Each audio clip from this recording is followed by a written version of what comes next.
Welcome to the UglyMugsPodcast. I'm your host, Quincy. And your other host, Justin. Happy Valentine's Day, everybody. Woo! We're actually recording on Valentine's Day today because our girlfriends are pretty awesome and they let us do it. Yes. So we don't have a lot to talk about this week, but we definitely have things I really want to talk about this week. Okay. So I think I'm going to start with my cup of coffee, though. Oh, yes. So I'm doing... we try to look it up how to say this, and I'm sorry if I'm butchering it. I'm going to try both versions. Good.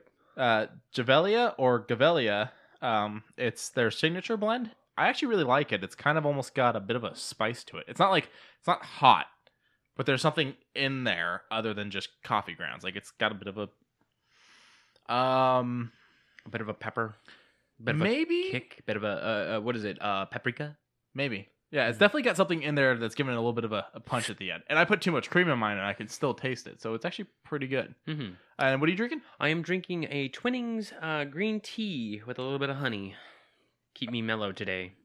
We were actually talking about that. I like honey in pretty much all my teas, but you don't prefer it in the darker ones. In dark, I'm more of a cream-esque or a sugar. And then with the light teas, I'll do honey or what is it? Ice cream. Okay. I know a lot of people like to do the sugar rocks. The pieces of sugar that look like rocks. No, not the cubes. Actual ones that look like little rocks. I'll show you a photo of them. They're really interesting. You used to be able to buy them at Tivana before they shut the doors. But like raw sugar? No, it was actually designed to look like rocks. That's weird. They're interesting. Lauren had some for a while. But it's basically just pure sugar. With an interesting design, and it kind of, I think the idea is maybe that it takes a little bit longer to dissolve. I'm not sure. Like, you can't see it, but I'm just shrugging. I guess if you're like strong tea and then getting into the sugar later, maybe. Yeah, because it had like a harder coating almost. So it's like unless you sat there and stirred for a second, it wasn't gonna all go away. Oh, that green tea is strong though. It is very strong comparative to like, let's say in Arizona. Yeah, we did both these in the Keurig. These are both pods. I'm used to doing not K cups, bags. This is my first tea K cup experience, and so far it's very strong. But I'm not against it. I like strong tea. It's just I probably should have added a little more honey. It's funny because yours is a little too strong. I had to run mine twice to get a full cup, and the second one was almost see through. Like it was very weak. So like with these ones, you really have to stick to their 8-ounce suggestion. 8-ounce suggestion, and then just get do another a second pot, I guess. Yeah. I mean, that's a lot of pods to go through, though. Enough of our drinks. There was a thing on Twitter I saw the other day where they wanted to see if Daniel Radcliffe could play Logan from X-Men. They had a couple mock-ups up and running, and I was like, he actually looks good. But, of course, knowing Daniel, he instantly shot it down. Yeah, I wouldn't mind him. He is kind of short, too. Like, he's not exactly the world's tallest man by any means. He's like, what, 5'4"? I'm not entirely sure. But Wolverine's supposed to be tiny. Like, he's supposed to be huge, but short. 4'10". Yeah, he's supposed to have big-ass arms. You that gotta was figure, the one complaint about Jackman was he's too tall. You got to figure someone who is 6'2", Colossus, fastball specialing someone who is small. Yeah. And they never did anything to try to make him look smaller. No. Which I thought was weird. They just said, you know what, this is our adaptation, run with it. Like, there's a lot of actors that are a lot shorter than you realize. Tom Cruise, Wesley Snipes, people like that. Snipes is small? Snipes is a little bit smaller, yeah. And normally they just stand on elevated platforms or things like that. Or higher camera angles. Yeah, higher camera angles, things like that. So that they can, seem bigger. Another thing I saw on Twitter that was kind of fun, though, people making some jokes. Tom Cruise took to ensure everyone that despite the concerns about his age, he will be running even more in 2020. But the way they worded it is running in 2020 to kind of make it like a presidential joke. But I mean, he's not. And I just made a heavily unamused face because I thought he was talking like active running, and I never once thought about the political thought, and then the fact that people were taking it politically. But it's a fun little thing, though, because the jokes that he runs in all of his movies, and now he's getting behind the joke, too. Oh. And I like that about him. I like that, for the most part, he can take a joke. There was the guy that sprayed the water in his face, but that guy was a jerk, so... Yeah. Whatever. Yeah. Something quick and small I want to throw in is there's a new Xbox controller coming out next month. And this one's supposed to be the. Let me see this one. Do you have it on you? I don't have a photo of it on me. Okay. It's just a new red controller. It's in their sport design though. That's right. So it's got those weird, almost like triangle diamond type things. Okay, okay, I did see this. So they have the white one, and now they'll have a red one. People are like, "Where's the blue?" And they're kind of just haven't said anything. I don't know if we're gonna get a blue. I'm putting money to bills that they're gonna probably add it into their like customized controller thing. Well, and you can have already it be $20 more. You can already do a blue controller in the customized controllers. Oh, so but you can't do the sport with the the design. I'm sure that they'll add it down the line, probably for middle of summer, so the kids for summer break will have a nice controller. Either that or Christmas in time for the holidays. Oh, that would Christmas, be a real late launch. I mean, the white one's been out for a long time, and they just announced the red one the other day to come out really? next month. Yeah, I just got an Xbox One not too long ago. It was Black Friday. Yeah, Black Friday. Mm-hmm. So I'm getting into it. I'm loving the Xbox controller. I'm starting to feel for the understanding of Microsoft and how they handle things, and I'm very gracious. My only thing with the Xbox controller is after having gotten a third-party controller, the joysticks are small on regulars. I have a third-party controller that I used for a while. The joysticks are much bigger. They fit my thumbs better, but there's those little sticky things you can slap on that'll make the joysticks bigger. Yeah, we just did a little silent hand comparison, and his hand's a little bit bigger than mine. So I'm like, I guess I got can long see. fingers too. Yeah, I've got the normies. Yeah, long fingers, long arms. I'm kind of lengthy. You are linky. I'm almost Mr. Fantastic. You got no. Don't, no. I tried taking his tea across the room. by sitting still and stretching the arm. Yeah. No. But yeah, that was just the little one there. I recently got a regular red controller that I really like that hasn't been out too long. That was released after having done a regular blue controller. So I don't know that I'm in the market for a new controller yet. But those customizable ones are way too expensive. Yeah, $80 now. And their colors are all pastel, so I don't like them. Most of them are. When I was in it, the time I actually got the Xbox, I was looking at it, and there was this nice color scheme where it was you can create it on camouflage. It had an active camouflage styling of white with certain pinks, and I was like, real talk? That looks nice. And then the idea that customizing a controller now is just slapping a skin on it. Yeah, I mean, I've considered getting a new controller for my PlayStation 4, because that way I can have two, because I only have the one. And I've got the blue one, because I have the Nathan Drake console. But I would love the Spider-Man one, but they don't sell it separate. You have to buy it with console. However, there's some really good skins out there. So if I just buy a regular PlayStation 4 one, I can get a skin for next to nothing and just slap it on there. Yeah, and some of them are actually a little bit better than that. We looked last time, and we found a couple on Amazon that were real good. Because my one complaint with the Spider-Man one is my same complaint that I have with the Nathan Drake one. Other than knowing what the color scheme for the game is, you have no idea that that's controllers for that game. Nah, it just looks like a slate blue controller with black bottoms. And then the Spider-Man one is red controller with black bottoms and then white buttons and joysticks. So it's like I would have been like, eh. But Nintendo did a direct, and I'm kind of excited for some of these things. There was a couple games that I noticed, such as the Link's Awakening remaster. Yeah, I played. That was one of the only Legend of Zelda games I had ever played and beat to completion. Having that get a remaster, I feel like it looks a little too much cartoon. I want to say cartoony, but that kind of defeats its purpose because that's what it's supposed to look like. I think the issue is that we're seeing this after seeing Breath of the Wild. So it's like, whoa, this is a way different look. This is a way different feel for Link. But that doesn't mean it's bad. Oh, no. It's just, I don't know. I wouldn't mind seeing how Capcom handled Resident Evil 2, where it's, give him the third person, leave everything the same, but give him the over the shoulder third person instead of the isometric. Mm-hmm. That might have been an idea. I think it was Resident Evil 3 that you were able to go up and do the door command prompt a couple times, and you were able to trigger the original Resident Evil 1 style cameras. No, that was Resident Evil 5 Lost in Nightmares. Was it 5? Okay. It was 5 Lost in Nightmares. Okay. And only that DLC. I kind of like the concept of letting us choose, But I was very happy with the Resident Evil 2 remake, not 4. Resident Evil 2 remake, the way they did the camera. You beat it, didn't you?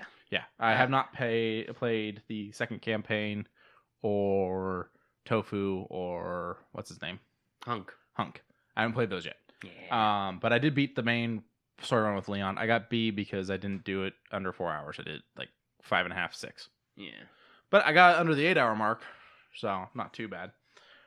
Do want to apologize. I'm pretty sure the mics aren't going to pick it up, but on the off chance that they are, we've got some pretty high winds right now. They're blowing hard right outside where we're recording. We're looking at 16 miles per hour in the area we're at right now. That's minimum. Minimum, yeah. So if it picks it up, we're sorry, guys. We're doing everything we can to avoid it. Yeah. We batten down the hatches, all that, but you had mentioned something. Run it through me one more time, because it was the McFarlane? Yes. Okay. Yes. So I was about to say Liefeld. No. Todd McFarlane. Yes. Head of Image Comics, owner of McFarlane Toys, creator of Spawn. Yes. Also one of the creators of Venom. He owns a toy company who does most of the Image Comics toys. Not because he owns Image, they're allowed to take them wherever they want, but it's a very high quality toy company. So they do some statues for The Walking Dead, they do toys for The Walking Dead, and recently they even launched their own but style of Legos or Mega Blocks for things that Lego isn't going to make a deal with. So Rick and Morty, Walking Dead, things like that. They just signed a deal with DC and Warner Brothers. So they're going to be doing DC heroes and villains, and they're going to be doing Harry Potter. He didn't really talk about the Harry Potter, but he kind of broke down how the DC thing's working. So up until now, Mattel has had the DC license and basically been doing everything. So he'll be taking over, and Mattel will still do DC superhero girls. So that whole cartoon, comic book, regular book series they got going for younger girls. Which is kind of Mattel's ballpark with Barbie and Ken. Yeah. But what would you say would be a men's staple on Mattel? I don't really think there is. I don't think there is either. I think they tried a couple of things, but I don't think anything. Who does G.I. Joe? Is it? It's not Mattel. No, that's Hasbro. Okay, yeah. So I don't think Mattel necessarily has one towards. I mean, they were doing DC toys up until now. Yeah. Okay. So these are going to be kind of in the vein of some of the things that Mattel was already doing. He doesn't want to get completely away from that. He's saying we will get statues and busts and stuff like that from them for DC, but they're also going to keep up with the what are they called? The DC Universe figures they were doing, kind of like the Marvel ones, where the Marvel Legacy ones, where you get the parts where you can build a final character, but they don't have the parts of other characters. It's just kind of the same style. Yeah. And then for the other section of the toys, the like lower scale, the things kids would play with, not the things for adult, because McFarlane's is all going to be stuff that you wouldn't buy for a kid, you'd buy it for an adult. Yeah. They're saying they're going to be $10 to $15 more than a regular toy, but you're going to see where that $10 to $15 is coming from. Spin Master in 2020 will be picking up the ones for kids. So Mattel's completely only doing the DC girls. Okay. So McFarlane's saying they'll have prototypes, though, of what they're making come Comic-Con this year. So we're only a couple months out from that. He's like, they'll be there. Mm-hmm. Some other stuff that they've done that you've probably seen. McFarlane Toys did the Galahorn for that's right. Destiny, the one that did all the sounds and lit up and everything. The one that McFarlane took a picture of and was going completely hard on. Oh yeah, he was loving it. And then they also did Negan's Bat. Fuck that up. Negan's Bat from Walking Dead. Lucille, I think her name is.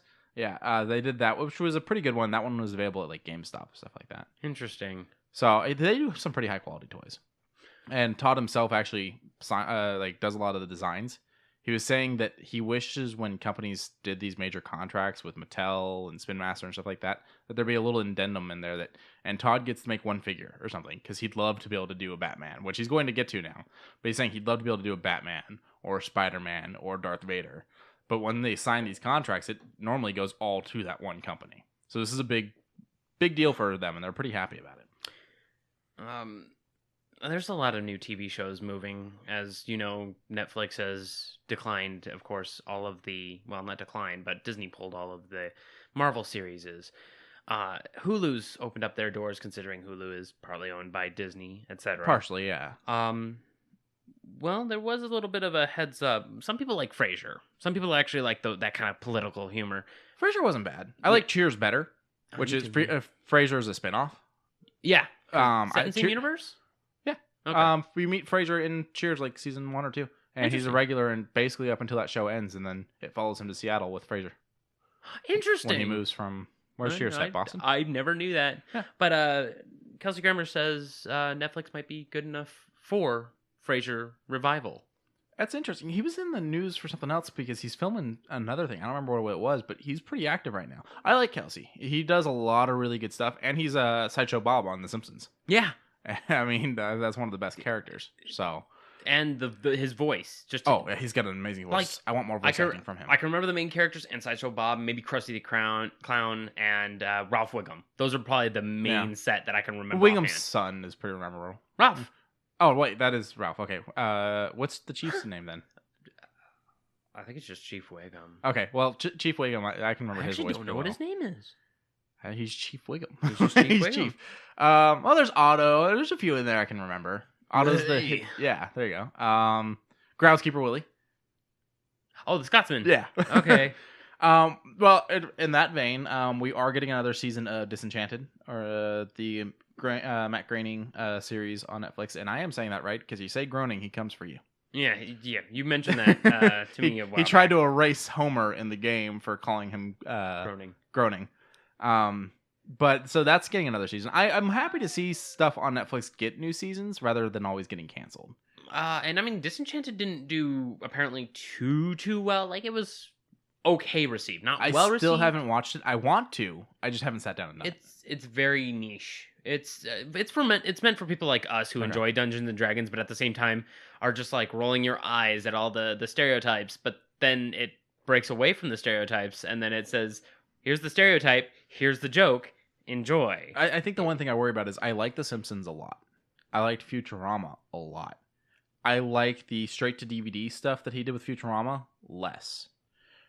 Because after being canceled the second time, he did a bunch of straight to DVD things to kind of wrap up the show. And I think not having a studio reining him in kind of is what the issue with those straight to DVD things were. And so with the freedom he has on Netflix, I think he could possibly take Disenchanted into a weird way. He could probably do something worse than what he's already done, considering he's hit a few from halfway through the first season. That's as far as I am right now. He's hit a few pretty good notes, really? and I'm like, you can get away with that here. Okay. If it was on Fox, no. Some of the jokes hit good, some of the jokes hit really bad, but it still makes you laugh, and you're just like, oh man, I shouldn't be laughing at this. Speaking of Fox, they didn't make a big announcement. In fact, they did it very quietly. They renewed Bob's Burgers and Family Guy. Kind of just, hey, they're renewed. I have not seen Family Guy since like season 7. Neither have I. I fell out of it. It's not the same show. It's slowly hitting political humor, and I just can't keep doing that, man. Yeah, it's not the same show anymore. I like American Dad better. And even that, I haven't watched any of the new seasons. I do like the father figure and his weird antics. He seems like he's much more of a understanding character than Peter. I love Roger because he's based off of, I think it's Paul Lynn, the old comedian who's on Hollywood Square all the time. Yeah, he's hilarious, you know? Yeah, you can't see me, but I'm pulling at my collar, pulling it away. He was the very flamboyant one on the original Hollywood Square. I loved him. He's hilarious. Oh. Sadly, he died very young. He was only in like his 40s when he died. Yeah. But I just Family Guy doesn't do it for me anymore. Cleveland Show never really did it for me. It's got canceled. So. Oh yeah, no, I did. I know it did, and they brought Cleveland back to Family Guy because of it. Hey guys, I'm back. But the main driving force between them renewing those two was because they don't want to lose their animation block, because they've got that animation block right now with Family Guy, Bob's Burgers, Simpsons, American Dad, and I think there's one more in there. I wouldn't. If they brought back King of the Hill, I'd be a little more lean in, but I don't think my Judge can do it. There's rumors about a new show coming out that's not being done by Judge that is going to have a connection to King of the Hill. If it's not done by Judge, I don't know how I feel about it. I think the big issue bringing King of the Hill back would be that Luann was voiced by Brittany Murphy, and she passed away. I didn't know that. Oh yeah, it's insane. Yeah, Luann voices Brittany Murphy. Can't even tell. Backwards. Brittany Murphy voices Luann. You can't even tell. She acted her ass off in that role. Yeah, sometimes you can tell she was phoning it in on a couple things, but I think that's just the character. That's the character. Yeah. The fact that you were never able to tell it's Brittany Murphy. Yeah. I have no idea how many people I've told that to, and they're like, "What?" Yeah. And I'll play like Brittany Murphy in 8 Mile, and then play Luann, and they're like, "No, it's not the same person." I'm like, "No, it's the same person." Like, I'm dead fucking serious. Yeah. Do you know the circumstances behind her death? No. So she died, and it was ruled natural causes. And her family's like, I mean, no, you got to give us more than that. And the coroner just kind of blew it off. And then a couple weeks later, her husband died. Turns out they had mold in their apartment. And they're pretty sure the mold killed them both. And so it's like, if they had found that on Brittany, her husband probably could have survived. Yeah. So now her family's in this huge lawsuit with California, I think.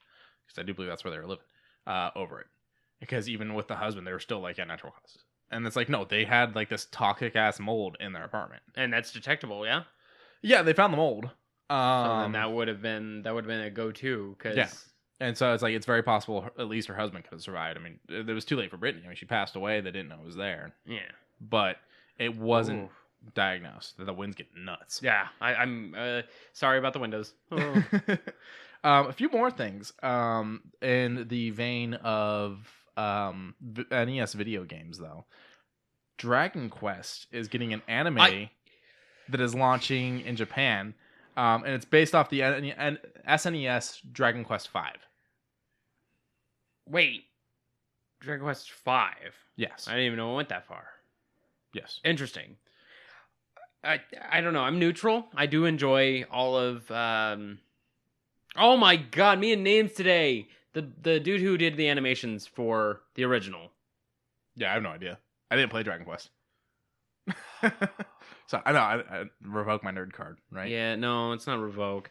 But even still, it's not revoked, but we're slowly peeling the lamination off. Yeah, and then soon I'm just gonna scribble a mustache on my face and just call it a day. Yeah.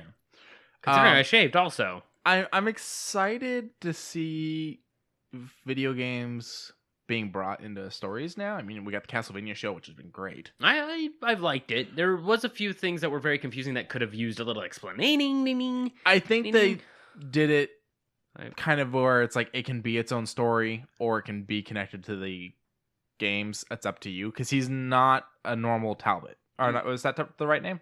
No, not Talbot. No. What's their last name? Belmont. Talbot's the Wolfman from Darkstalkers. He's the Wolfman, just in general. Oh. The original Wolfman's Talbot. That's where I was getting the name from. Oh. Yeah, Belmont. So he's a Belmont that I think's been referenced in one or two of the games, but nothing major. Richter Belmont, Simon Belmont, first 2 games. He's not Richter or Simon. Huh? The character in the anime is not Richter or Simon. I know, but he's a Belmont. They're all. No, my point is they picked a Belmont that wasn't game centric. Oh. To tell this story. Oh, that's ridiculous. But also, I do believe they said we're getting an animated Super Mario Bros. Movie or show. I'm not sure which. We just talked about this last week. Did we? Okay. Well, the Super Mario Brothers movie. Oh, yeah, the live action. But Nintendo is moving in the way of animated Super Mario Brothers. I mean, it's happened before. It's always been weird. Excuse me, princess. We've had this before. Yeah. We've had this before. We don't need it again. They're going to do it anyways. It's because everybody's demanding something, and that's what they're going to get. We're going to get the 90s block, and no one's going to respond well to it. Yeah. That's what I'm thinking. But, I mean, in the vein of Castlevania, we had something good. Dragon Quest might be amazing. It's being released in Japan. I don't know if America is going to get a release. I'm sure we will, considering everything that is Japan landlocked, we've pulled over slowly. Yakuza, Shenmue, Gojira, Godzilla.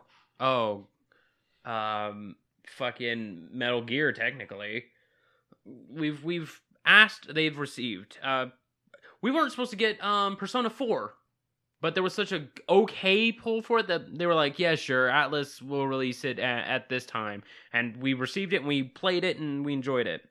I don't see any reason in not releasing things from there over here. We're very obsessed with their culture.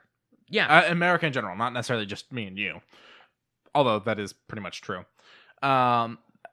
It's one of those things where it's like we're very obsessed with theirs, but a lot of times they're also very obsessed with ours. Yeah, I mean, to be fair, that they still, some of the older people over there still enjoy Elvis. So I just watched a documentary called All Things Must Pass.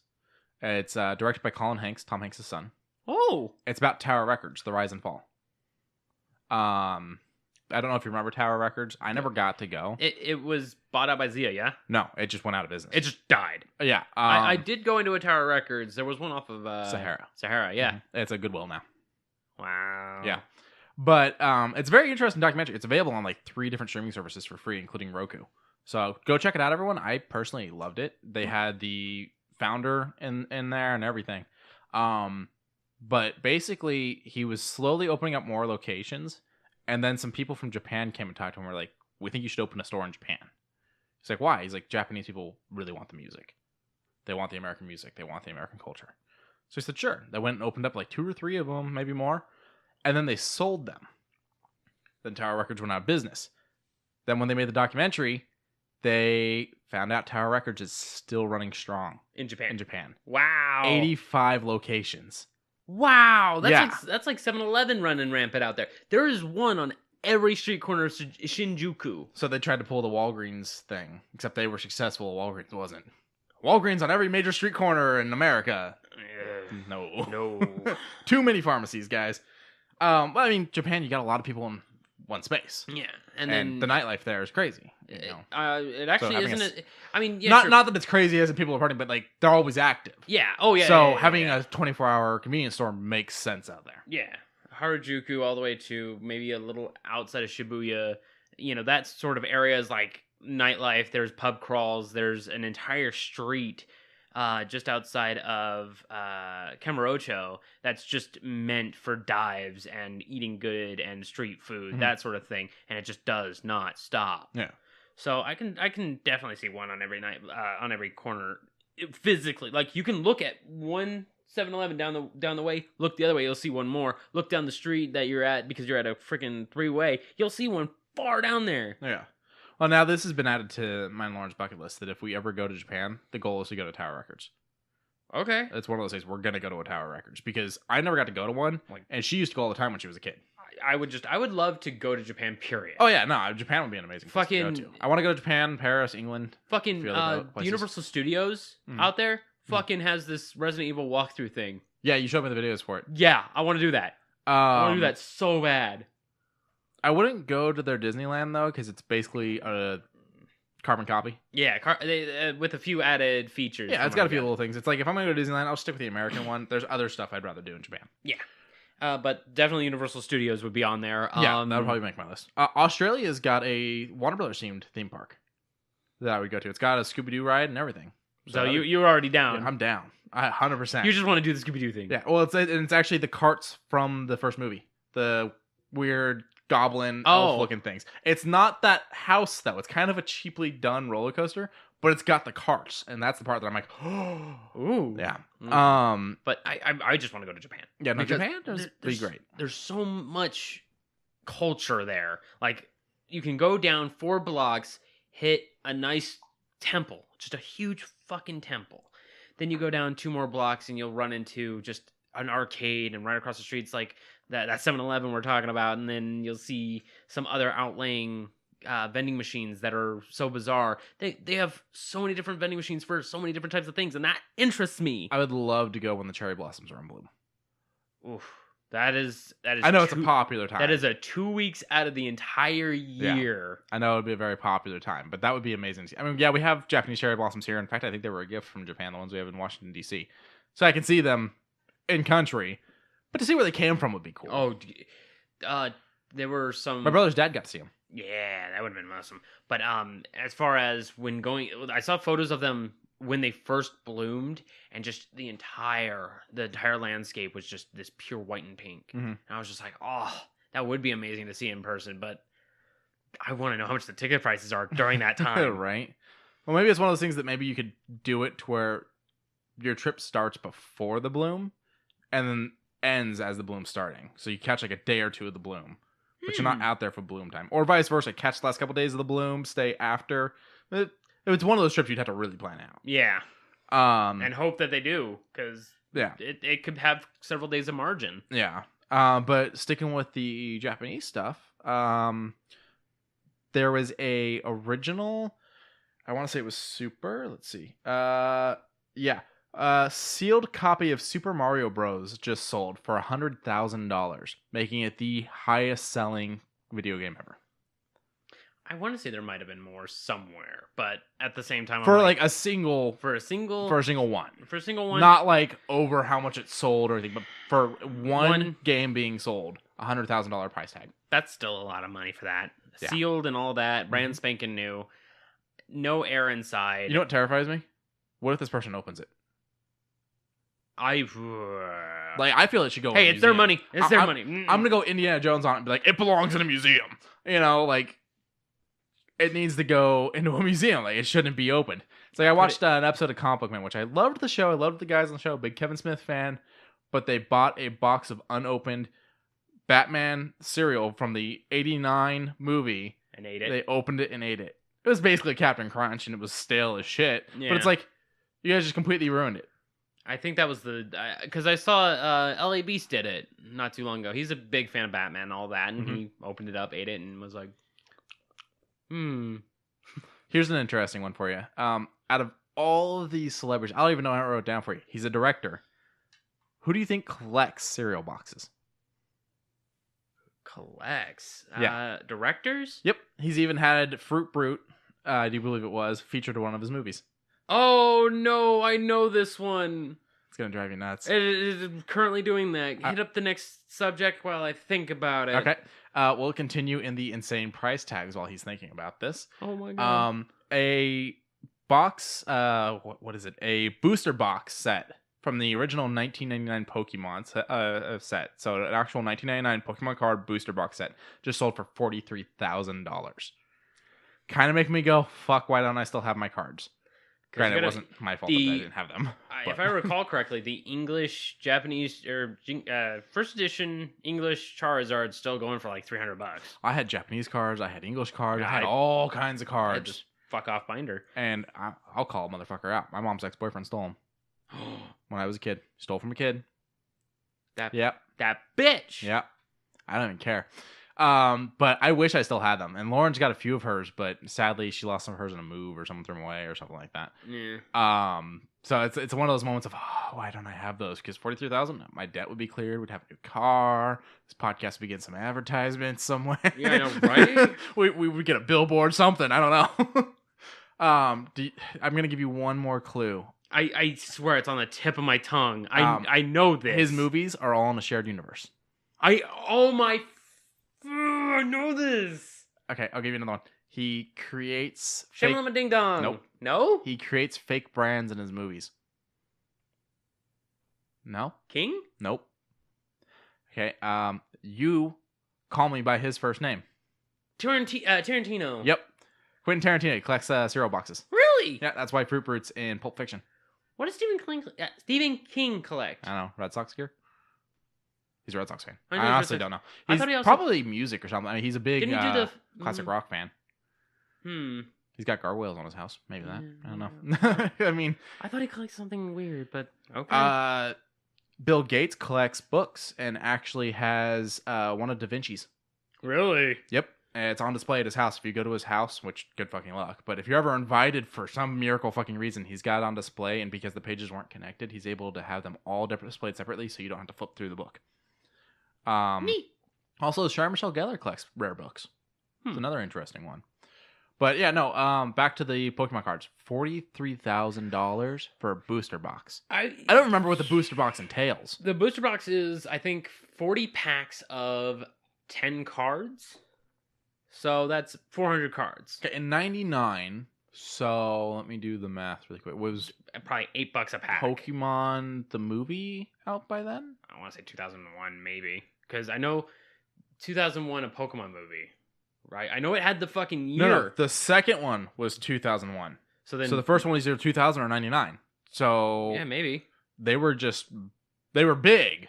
They were definitely very big, but they weren't blockbuster money big yet because that first movie did good. That first movie did really good, especially with the Ancient Mew promo that was running. I bought I didn't buy it, but someone bought me the VHS tape when I was a kid that came with the card and the coin. I still have the coin. The card's gone, sadly. I still have the tape too.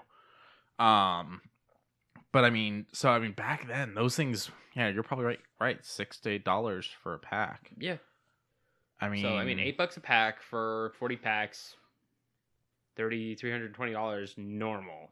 And now it's all the way up to that's a $40,000 increase. That's freaking insane. Like, House doesn't even have an increase like that. No, like that's intense. Unless you have ghosts nowadays, because people are wanting ghosts in their house. Mm-hmm. I'm not paying extra because there's ghosts in it. No, you're paying extra. Less. No, you're paying ghosts. No, you like ghosts? You pay ghosts. I'm gonna salt and burn the place. You pay the ghost price. In other news, though, you had mentioned new TV shows, and we were talking about Netflix. Hell yeah, I was. We're finally seeing something from Netflix buying Millar World. Okay, it's spelled Miller. It's Mark Millar. He says it's pronounced Millar. So he's the creator of Wanted. I do believe he did Kingsman. What about Golden Circle? Not Golden Circle. There's only one Kingsman comic. Oh, comics, yes. They bought his comic company. Oh! And they brought him and his wife in as executives so that they still have says on stuff, and he's actually writing comics for Netflix. They released a 7 or 8 part series that was about these magicians. Neat! But they've had they've owned the company for almost 2 years now. We're going on almost 2 years that they've owned this company, and we haven't seen anything from it other than one comic series. They finally announced one of his biggest series, Jupiter Legacy, is getting a show.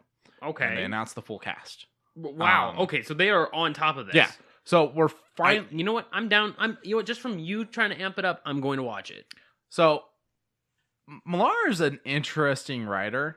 I mean, I like Kingsman, the book movie is adaptation. Very different. I know that.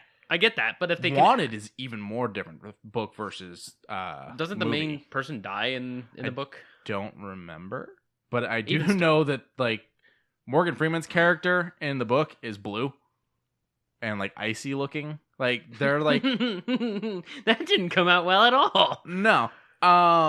There's a guy they kill at the beginning who is running away from them, and the way he escapes is by throwing on Spider-Man gloves and boots that have suction cups on them, and they eventually catch him and get him. But it poked at a lot of superhero stuff, a lot of comic book stuff. It was odd, and it was a little bit racier. I mean, the guy's filming 2 people fucking at the beginning. Oh yeah, right. And like he's basically getting off to them fucking, and then the assassins show up and try to kill him and kill the people that are fucking instead, and then go after him. Oopsie doodles. Versus the beginning of the Wanted movie. I'm trying to remember. I think the movie just started with him bitching about his life sitting at the cubicle, didn't it? Yeah. Yeah. So it's a very different take on it.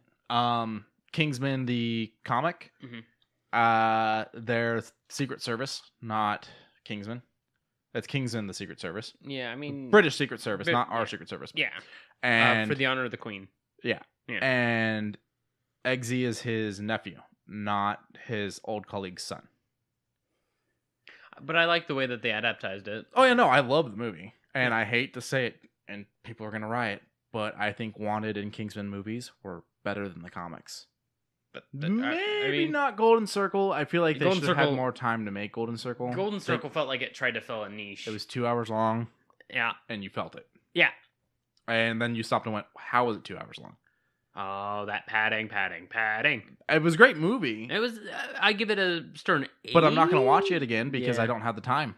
Like, I don't have the time to put in 2 hours to watch that movie again. No. I don't care how awesome Elton John was. Oh, that's right. He was in it. Yeah, he's great. Oh. It's getting nuts out there. Oh. But I'm hoping that through seeing Jupiter's Legacy, and Jupiter, the whole Jupiter series, there's actually like 3 or 4 of them. There's Legacy, and there's a couple others where Jupiter's the first part of the name, and then the second word changes. I just hope that this series gets well received, because I'm tired of seeing, I keep complaining about this, I'm tired of seeing people write well and get shit on by crummy casting / other writers. Yeah. But then you have great writing, but a shitty cast. What I'm tired of seeing is lazy writing. And I'm Yeah. going to give you a great example of this. Teen Titans Go. Yeah. And the only episode I liked was the one where they were like, wait, that's us? And then they show the previous show. I didn't watch it just because of the way it looked right off the bat, but there's a clip that really pissed me off that I saw. They go in and they have a huge fight with Slade that you do not see at all. And they come out and they're talking about how great it was. And they're like, yeah, but we're not going to show it because it was too good to show. You'll just have to like imagine how great it was or something along those lines. It's like, so you couldn't write a good fight scene. And it's not that hard. Fight scenes in any show seems to be easy. Even if it's plain Jane, throw a couple punches and miss, and then the bad guy gets away. Okay, that's fine. Thing. Kevin Smith has said it's like one of the things that scares him the most about doing a superhero thing is having to try to film a fight scene because they are not easy to film. No. Now, we're talking animation, so it's a whole different thing. Oh, yeah. He's like filming them. So many takes, so many angles. So much goes into a fight scene. It's insane. Fucking the Daredevil season 2 when Punisher was going down the long corridor, or when he's going down the long corridor. Yeah, down. Yeah. Apparently, it only took 3 shots, 3 full takes. I heard it was more than. Oh, maybe that's what it was. It was that they only used 12 guys though, and they just changed clothes and stuff like that. Yeah, it was an amazing scene too, and you can't even tell. Yeah, but the other thing that they did, I think, in the same episode, is they kind of. It may have been a different episode, but Beast Boy is talking, and they're talking about adaptations or reincarnations of things, stuff like that, and they basically told like people like me and you who are like, oh, the original Teen Titans was amazing, I don't like Go. They basically told us to fuck off in a sense. Yeah, because they went on to say that the things are going to change from when you were a kid or something like that. Deal with it because it's not meant for you. And then the writer, a couple of the writers was like, I don't like that, and then all of a sudden we have one more season of the OG Teen Titans animated series confirmed for one more season, but it's gonna be 2020. That's the only downside. Which it'll be on their streaming service, and so I probably won't watch it. I'm hoping that it doesn't do that and just pushes it to CN and just puts it straight up to Cartoon Network and leaves it there. Yeah. Or maybe Toonami. Fuck it. But, I mean, to sit there and tell me to basically fuck off because I don't like what you did to a show I liked. Yeah, well, I mean, okay, fine. Tell me that. But guess what? When I have kids, they ain't watching that shit show. Yeah. There's a lot of cartoons nowadays that I'm sitting there going, if I had kids right now, they wouldn't be watching this. Yeah, like I'll admit, I love watching cartoons. I still watch cartoons. Yeah, I love Chowder. I love Gumball. See, I didn't watch either one of those.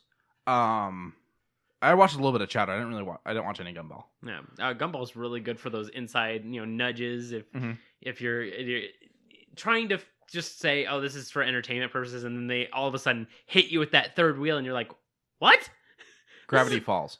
Gravity Falls was a good one. Amazing show. And then they got the voice actor from Night Vale to be the normal guy in the town. Normal guy. That is, what was his name?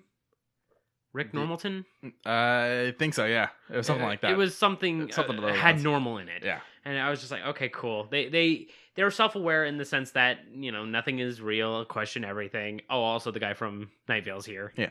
And it was a lot of fun. It was, yeah. And then Steven Universe is another one that I find haven't started it, but I want to. It's heavily underappreciated. The fandom is crazy. Don't get me started on that, though. But there are a lot of questions. As soon as season 3 ends and 4 starts, you're going to have so many questions. And then as soon as 4 ends, which is where we are now, you're going to be like, there's still unanswered questions. Please tell me this keeps going. Yeah. There's apparently going to be a movie, and I don't know what it's going to consist of, considering this is supposed to be Endgame. Hard to really give you any details. The thing is, we grew up on Looney Tunes. While it was technically made before our time, it was still strongly being shown during our time. Tom and Jerry, Looney Tunes, original Mickey Mouse stuff. Captain Planet, G.I. Joe. Yeah. And violence. Okay, fine, we can get away from the violence if that's really the big deal. But for me, it wasn't. No, I didn't become a violent person. I think it's a lot of nature and nurture. I'm a salt person. I get a little salty, but not because of what I watched in the past, just because I'm a petty bitch. Yeah, a little bit. No. But we also had Batman the Animated Series. Yeah, which is phenomenal. But I would say the best iteration of Batman, aside from the latest set with Christian Bale. I will go as far as say it's better. I will think say it's better it too. Stands out as the number one adaptation. Because you've got Mark Hamill as the Joker. Best. You cannot do better than him. I'm sorry. Kevin Conroy is Batman. And amazing voice, even to this day. And I love whenever he comes back to do Batman. He loves it. You know, he's Juilliard trained. Yeah. And he actually got to meet, and this is the greatest thing, I think they were even roommates at one point, Reeves and Robin Williams. Really? Yeah, because Reeves and Robin Williams were huge, big time friends. I know that Reeves and Williams were roomies. Yeah, but I never knew about Conroy. Yeah, I don't know if he actually got to room with them or if it was just he went to school with them, but he met them at least. I know that dorm mates, something like that. Yeah, and that's just amazing because it's like future Batman and future Superman went to school together. And then you had Robin Williams, who actually wanted to be the Joker in the '89. You can't see, but I got like a face of inspiration. Like that would be amazing. I feel like Robin Williams really got fucked over by studios a lot. So I'll start with this here with the Batman thing since we're on it. They wanted Jack Nicholson to be Joker, and Nicholson wasn't saying no, but he definitely wasn't saying yes. They basically told Robin Williams, yeah, you know, we're looking for a Joker, and Williams got excited. And then they told Nicholson, we got Williams, unless you're willing to do it. And Nicholson said, I got this. Mm-hmm. To be fair, Nicholson did an okay job. He did, as far as I'm concerned, other than the animated Ledger, he's Joker. If we had never gotten Ledger, I would accept him as Joker. Okay. Any incarnation we've had since, whether it's the Gotham thing or the Suicide Squad thing, I don't accept him. I do not accept Leto. I'll even accept the Batman. Just Bold? Batman. Oh. There was one that was called, I think it was just Batman. And it was a bit like a younger Bruce. They kind of did a play on each Joker. Not each Joker, each character. And their Joker was actually like gymnastics and was able to do like flips and stuff. Oh, he that's was right. barefoot because he'd grab onto things with his toes. Yeah, stuff. You mentioned this. It was a very interesting rendition. I might want to take a look at that. I suggest it. Sadly, it suddenly just ends. Like you're like, oh, it's over. Oh. It got several seasons, but when it ends, it's just like there's no more episodes, and you're like, oh, I was expecting another season. It's Batman Beyond all over again.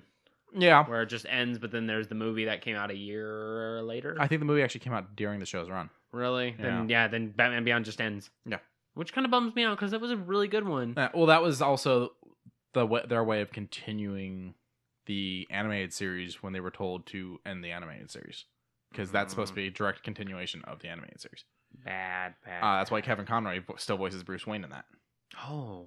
But the other time he has to bring down the voice more because of old man. Yeah. The other time that Robin Williams got screwed with was through Disney, and I don't exactly remember what happened, but it did involve Genie from the first Aladdin, which is why he's not Genie in the second. But he came back for the third because they eventually apologized. Okay. While we're on that subject, I don't like Will Smith, because if they're gonna do Friendly, but you like Will Smith, you don't like him as Genie.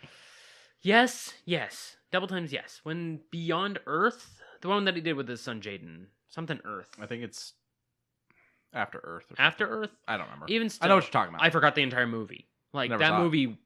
Wasn't it a Shyamalan one? Huh? Wasn't that another Shyamalan movie? I think it might have been. Even still, I didn't like it. I liked his acting in it. Like, I Am Legend. I would say his acting was what put the entire movie together. He's amazing in I Am Legend. And that's the third incarnation of that story. Yeah, and having it run through him and not through, like, everything around him made it feel really good. Mm-hmm. Having him have the psychosis breakdown, him talking to the mannequins because he's so alone. Yeah. And then finally finding someone, but then it's like, does he trust them? Does he need to trust them? And then running into the Underdark creatures. I don't remember their names. In the original book, you get the feeling that they're vampires. But him as Genie having to do his rendition of A Friend Like Me. I'm sorry, that song, that's one of my first songs that I can honestly remember going along with as a young. It's my all-time favorite Disney song. Yeah. So Aladdin's my favorite Disney movie too, despite me being in that age range where everyone goes Lion King. No, for me it was Aladdin. Yeah. Aladdin or Alice in Wonderland. Those are my two. No, I don't even think anything gets near Aladdin for me. Like Aladdin is amazing. I think my second would actually be Great Mouse Detective, but that's because I'm a huge Sherlock Holmes fan. Yeah. So that like spoke to me on another level. I mean, if we're going I would say Tangled's up there too. I haven't seen it. I love Tangled. I saw Frozen. It's so bubbly. Are you finally saw Frozen?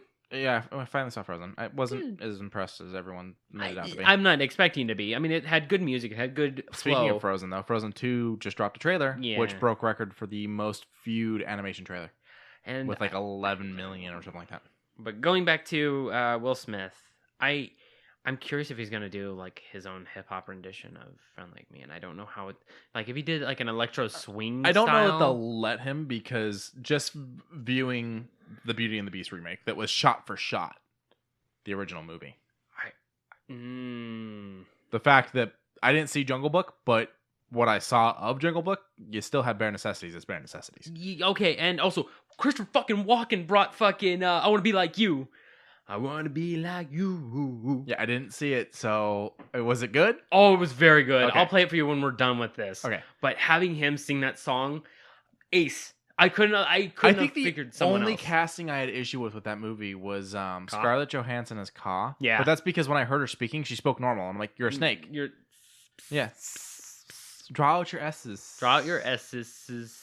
Or at least, bring in the hypnotic noise. Something. Hey. I don't know if that's because I don't know everything about her career, but I don't think she's really done any voice acting. So maybe it was new to her and she didn't get a good direction. I think she did Black Widow in a couple games. I don't think any games have come out that she could have other than Lego. Maybe.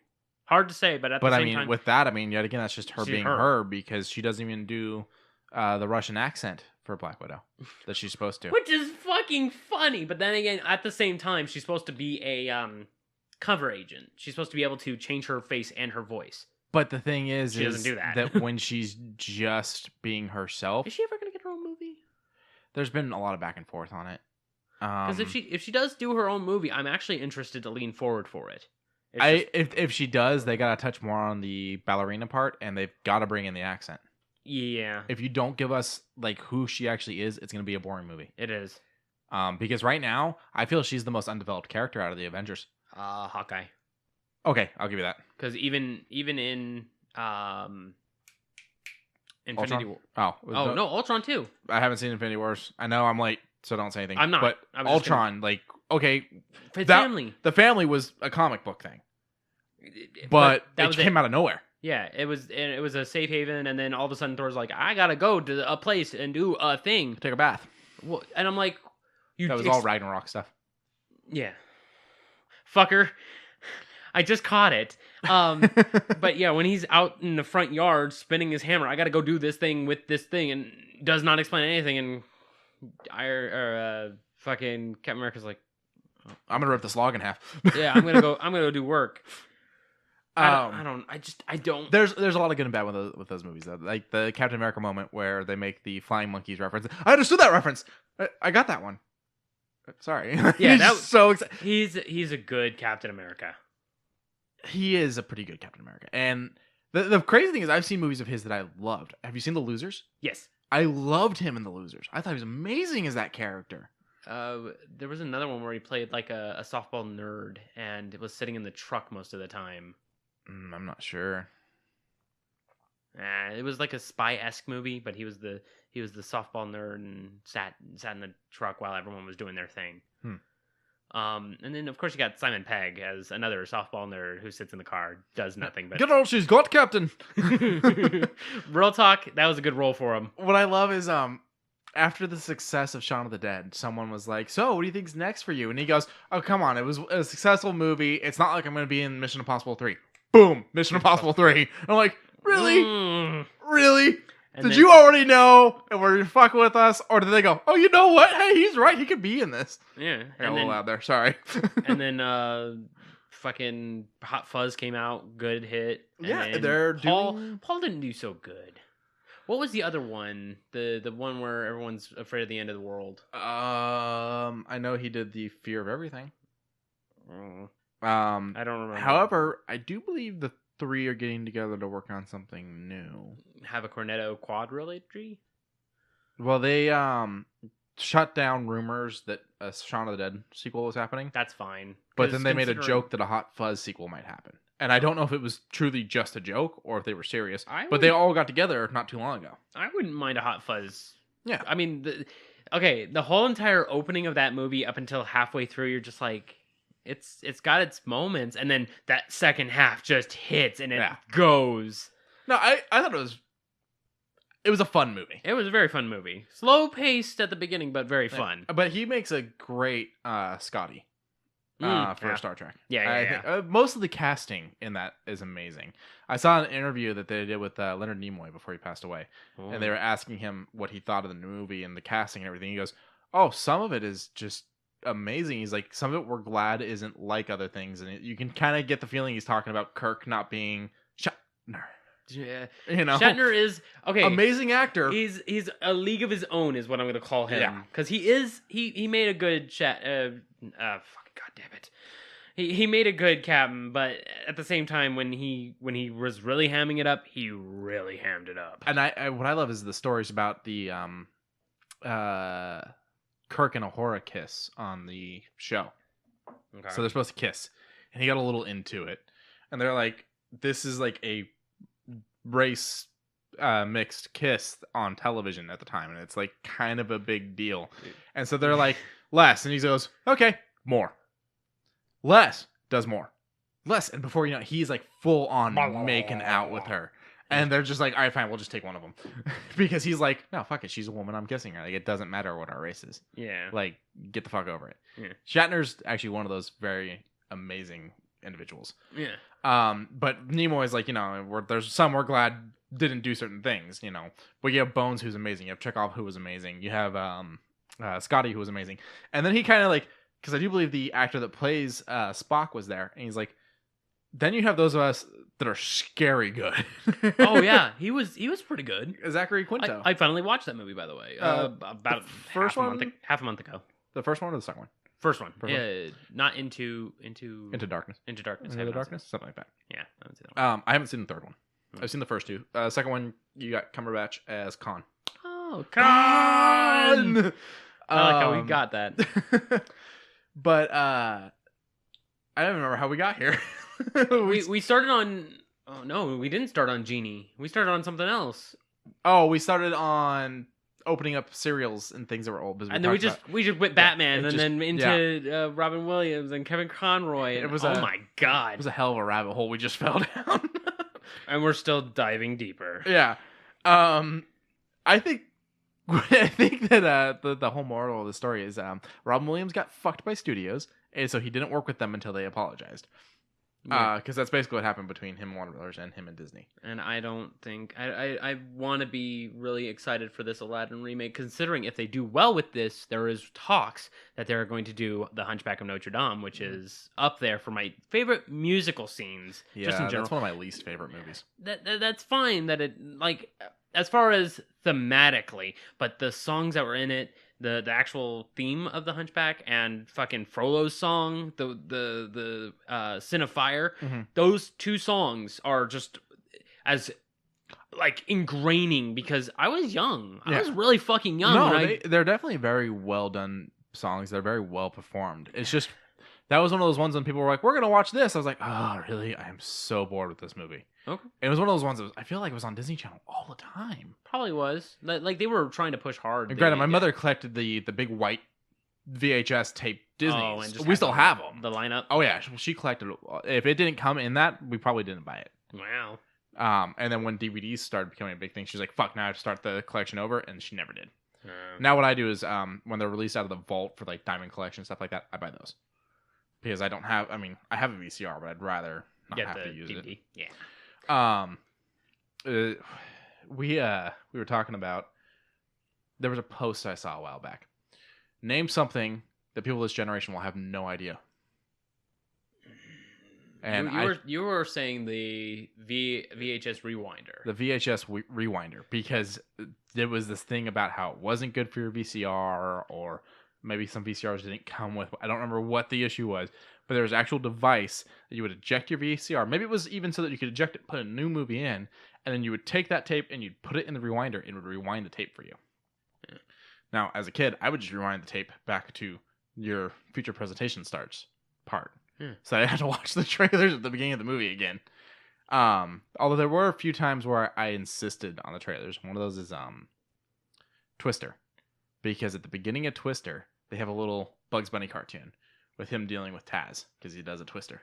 Aww. It's a weird Warner Brothers moment. It was back in the time, in the 90s, Warner Brothers did this thing where fuck did Twister come out? They wanted to do little nods towards their cartoons in the movies, which I loved because I think Looney Tunes is one of the greatest cartoons, and the fact that it's become what it has is very sad because have you seen the last 2 Looney Tunes cartoons they released? They're terrible looking. Didn't one have Brendan Fraser in it? That was a movie. That was Looney Tunes Back in Action.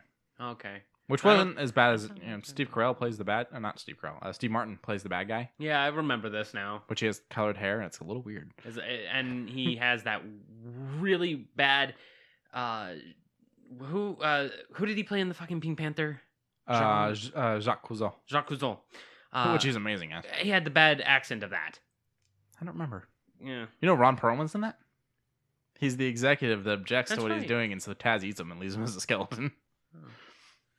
Oh. Weird moments of child movies clarity. That have a man eaten. Twister was out in 96. Okay, yeah, 96. Wow. There was this run in the 90s. They even did it a little bit in the 80s, you know. One of the best things, I think, was Blazing Saddles. He comes into the Looney Tunes music and goes, "Telegram from Mongo," and hands him a bomb and walks out and it blows up in his face. And it's like they did the Warner Brothers Looney Tunes music with it. And it's like in a live action adult movie. You had like at least the first 2 Lethal Weapons. You had the Warner Brothers build up music, not the new like doo like soft thing they have where you see the studio projected on the side of their symbol and it comes in thing, but like the opening to the cartoon type of music. Rest in peace, Bill Paxton, though. Yeah, that was a sad one. Because he was in everything. He had a big. And I quote him all the time just because, like, game over, man. Game over. That was a good role. Oh, it was an amazing role. Switching over to gaming news, though, I'm a huge fan of Rainbow Six Siege. I had tried to yuck it up at you for a minute, considering it was on sale not too long ago. My issue is I want more than just online. I mean, yeah, I'm not going to try and take that away from you. There is the offline terrorist hunt mode, but speaking of which, very tiny. What? Activision announced that this year's Call of Duty will have a campaign. Or was it Activision? Not Treyarch. Treyarch. Okay. Sorry. Yeah, Activision's being sued. That was Activision's news. But Siege, it looks like a good game. It is. It's probably one of my favorite multiplayer stuff, but you're right. Having it be just based online is a bit...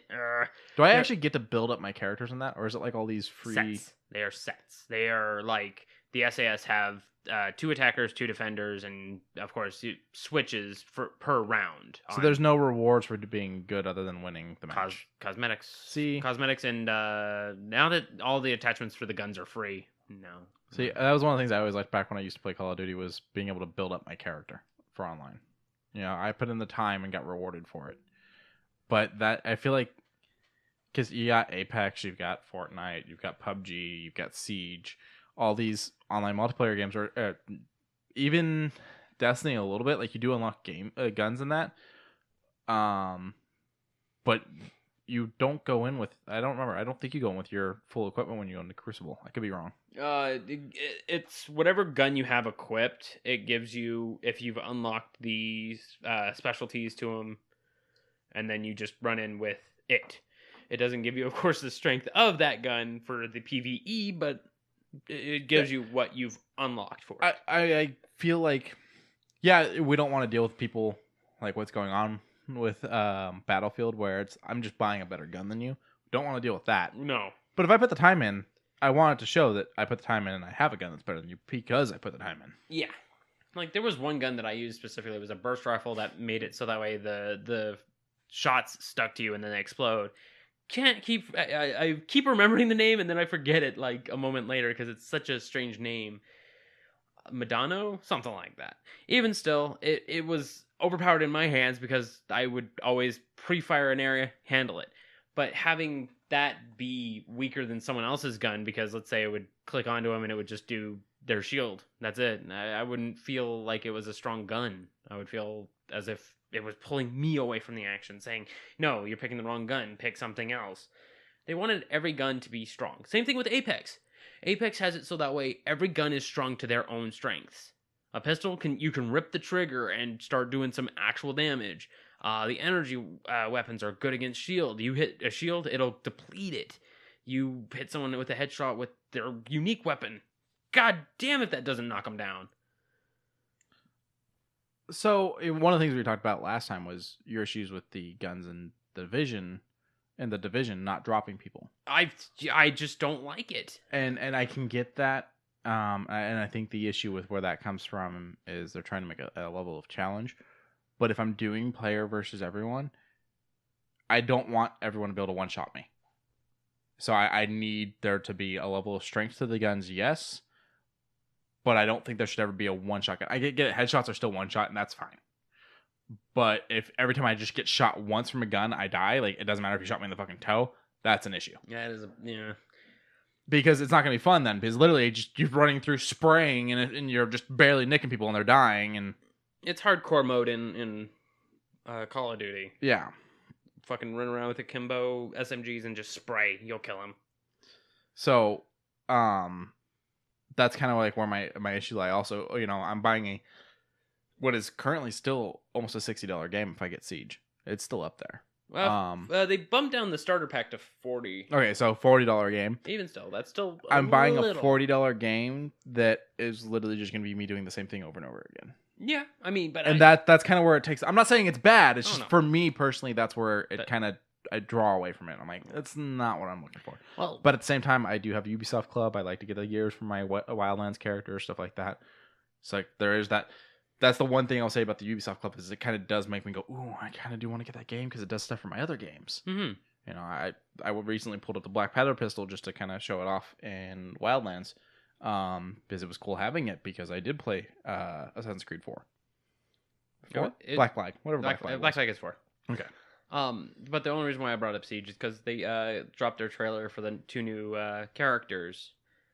Grim. Oh, hold on, I had it here. It was Gridlock and Mozzie, and they are from the SASR. And it's bringing a new operation, but I'm super curious because for a brief bit when Finka and Lion, when they were pulled in for this Operation Quarantine, if I'm not mistaken, it brought in a PvE Left 4 Dead style. And I'm going to be quite frank, I wish I got more into it. Because the gun feels in Siege super strong. Mm-hmm. I'm just curious if they're going to bring in another PvE style for this what is this operation called? This operation is called Burnt Horizon. That's a good name. But I'm just hoping that, number one, these 2 operators are good, and secondly, I just hope they bring more than a map and 2 new characters, because that's what they did with Nomad and Cade. How different are the new characters when they bring them in? Cade feels like a better Twitch, so I feel like it's like updates.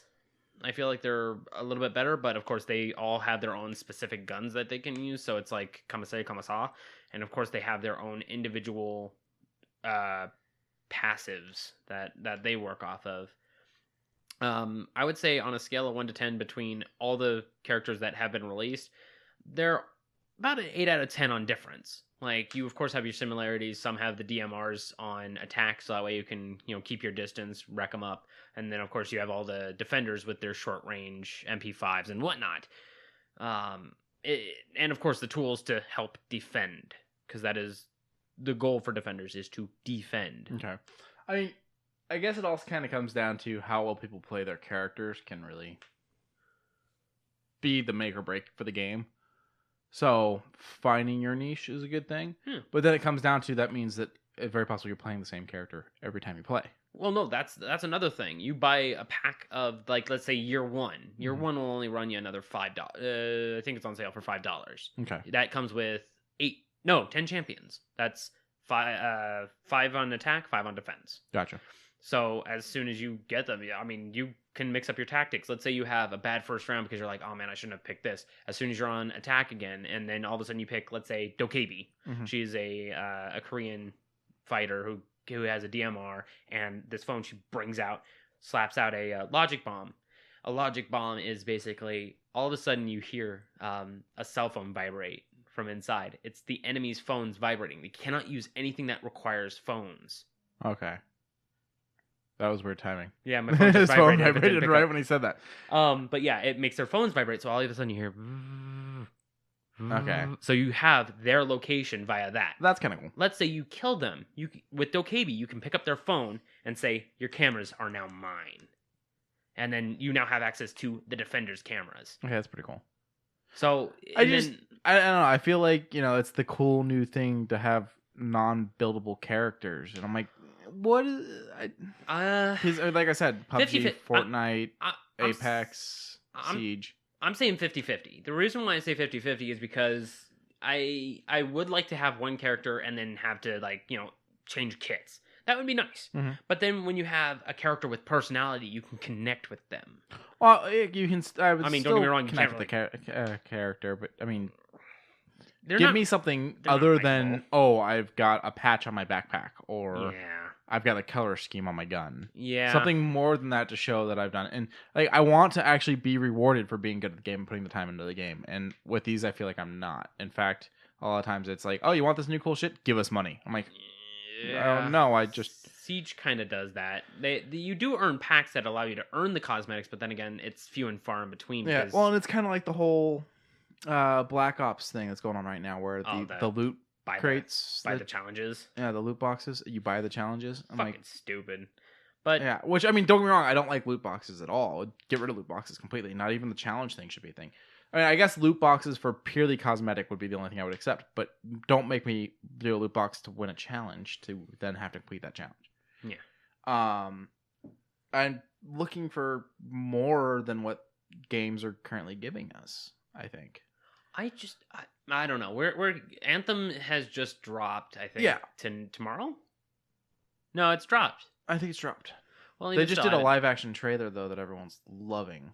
But not a lot of people are liking the game. There's way too many bugs. People are falling through the world again. Yeah, but I mean that's gonna happen with games. Like, you're right. People, okay, as long as the game works and you can actually play the game, get over it. Yeah. 76 is also gonna be adding stuff too. Yeah, they also just did a patch that removed duplicate items, stuff like that. Good. But people are still angry. I know we talk about this like every single time, but it's what's big in the news, I guess. It's what's going on. I just saw a post on their Twitter from Bethesda, not even from 76, it was just Bethesda's Twitter, where they posted fan art. Someone had done an enclave guarding them while they were at their camp. It was really nice fan art. And they're like, with the enclave, you're always safe at your camp, or something like that is what Bethesda said, kind of joking around. And people were like, oh, does the enclave have a working version of the game? Don't do that. They were talking about this person's art, man. Yeah, don't do that. Like... Don't take something good and turn it impure. I get you're angry about a game you probably returned and got the money back on. And if you didn't, you probably didn't even play it, honestly.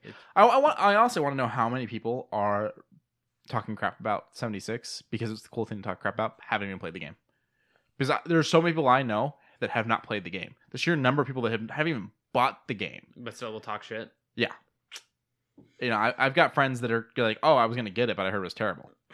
Well, then don't base it for yourself. Then. I'm like, I have a copy. Come over to my house, play it for 20 minutes, a couple hours, whatever you want to do, and then decide if you want to buy it. Like, if it was let's say a 6 out of 10, that would still make me go, well, I'm interested in the game, I'm interested in the story. I'll still... Wow, okay. We just had a bit of a hiccup with our electrical system. But as I was saying, we had a little... we were talking about 6 out of 10 games, how I will... still purchase them just for the story if I'm interested in that story. Yeah. I bought the Teenage Mutant Ninja Turtles game for my Xbox One. Everyone was like, this is a crap game, don't buy it. And I was like, well, a lot of the people that were telling me it was a crap game are the kinds of people that jumped down 76 that were actually playing it. So I was like, I'm still going to buy it. And they were right. It was a crap game. And there was no story. The whole game sucked. I regret buying it. But you still bought it based on your own judgment and made your own judgment to say it's bad. I also didn't pay full price for it. That's fine too. So, and then there are certain games though where I will tell people don't buy this because this is rough. Evolve. Oh yeah, Battleborn. Okay. I got it for free and still wanted to return it. I currently I have it played- for free because of my PlayStation Plus. No, PlayStation Now, and I haven't touched it. I got it. I got into the beta on PC, and it kicked me out of the. Like, I got maybe 25 minutes of playtime before it kicked me out of the server, and it wasn't one of those timed demos that people have on now. It was an open. So Okay. I did not like it. I liked the way the game presented itself. It was like a first-person MOBA, and it felt really good, but I couldn't see any progression there. That's something else I wanted to talk about. So 76 did this, and Anthem did it. What is with the betas you can only enter at certain times? I don't know. I think it's just because they're like, oh, we have these servers open during these times. Let's just have. I'm like, that You're doesn't- talking weeks before your game launches, and your servers aren't all completely up. I don't know. Like, what the fuck? I don't know. At this point, I don't really care. You can run it any way you want. It's weird, but it's not necessarily negative. And It just, I will say, I kind of bashed Anthem for a little bit there for not having a demo. They do have a demo. I was wrong. Mhm. And I have friends that play the demo, and they're like, oh, there's no problems with the game at all. But now the game's out, and there's problems with the game. So that demo, I think, was running on a different server. maybe.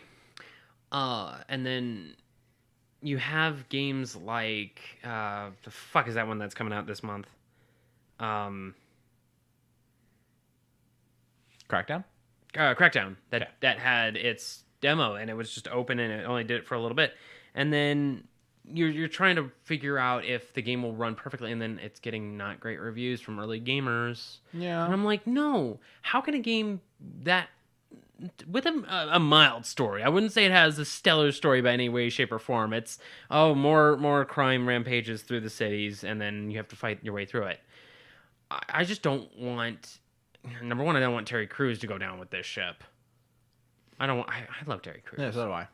But I don't want more bad. I'm tired of being fucking hopeful because it makes me tired. Yeah. Well, I kind of feel like we're reaching this point where people are expecting everything to be perfect, and it's unrealistic. I just want it playable. But I want it playable. Yes, that's where I was gonna go next. Just Cause 4 was really rough. It's still pretty rough. It's still pretty rough, but it's fun. Yeah. No Man's Sky was playable, but wasn't the game we were promised. Now it's doing adequately. Did you hear about the new update? Yeah. Yeah. So I mean that one's getting improvements, and 76 is getting its updates. They're not doing well though. The updates aren't fixing enough, and that's the issue. And I haven't played it in a while, but I still enjoy it because all in all, my 2 times of crashing that I've dealt with, the game didn't even necessarily crash. I was getting ready to get off, and it just kind of closed itself out to the menu before I was actually completely ready to go. And I'm like, okay, yeah, technically it's a crash, I guess, but it was never an inconvenient moment. And the only glitch I've had is when me and you were playing, and our characters were suddenly standing in their underwear, which was literally unequip the clothes, re-equip them, and there you go. Fun, yeah.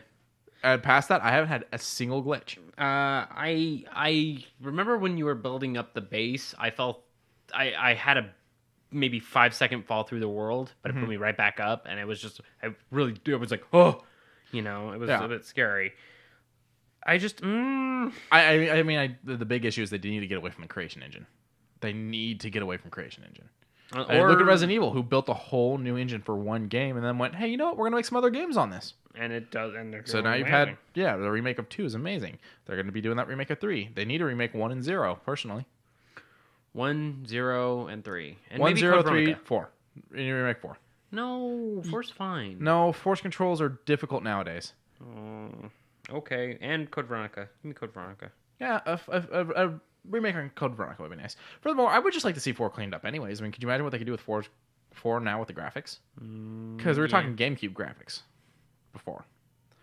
But that's a company that kind of has it figured out, where they built a new engine. They put the time in, they put the money in, and Bethesda doesn't even have to do that because they have the engine on Doom, which we've talked about before. But a few more final wrap-ups before we get it, because this is going to be a shorter episode, because while our girlfriends let us do this on Valentine's Day, we do have to still show them a little attention. So you remember last week I told you we're getting a new Nancy Drew movie. It's going to be Case of the Hidden Staircase. That whole thing? Yes. CW has a pilot that they just casted for a Nancy Drew TV show. No way. How are you going to try to launch 2 Nancy Drews? Not at the same time, because this movie comes out like next month, and the pilot just casted as Nancy like today. I mean, I'm not against it, but at the same time, I'm hoping that it doesn't really screw over the universe. That one paints for the other. Yeah. If it doesn't do that, then I'm okay with it. Let it lie.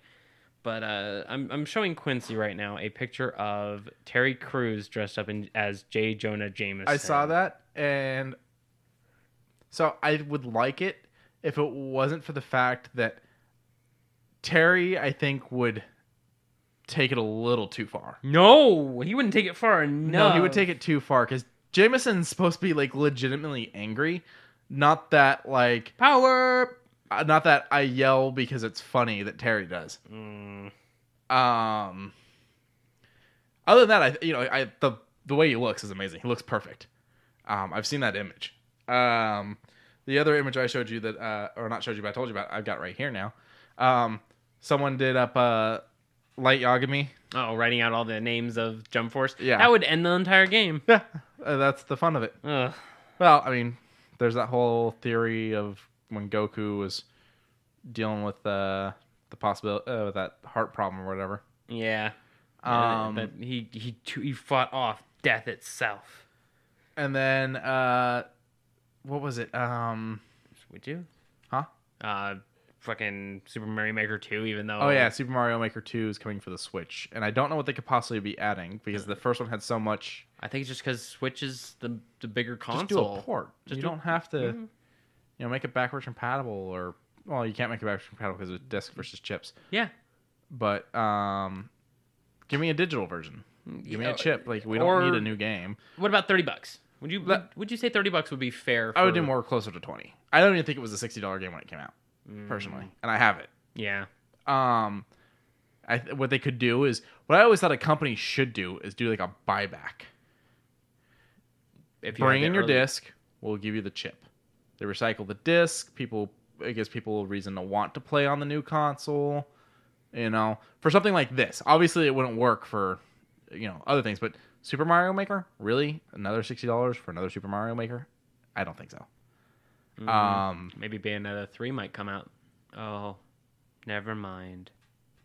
Well, something good. Final Fantasy VII's hitting the digital network on the Switch.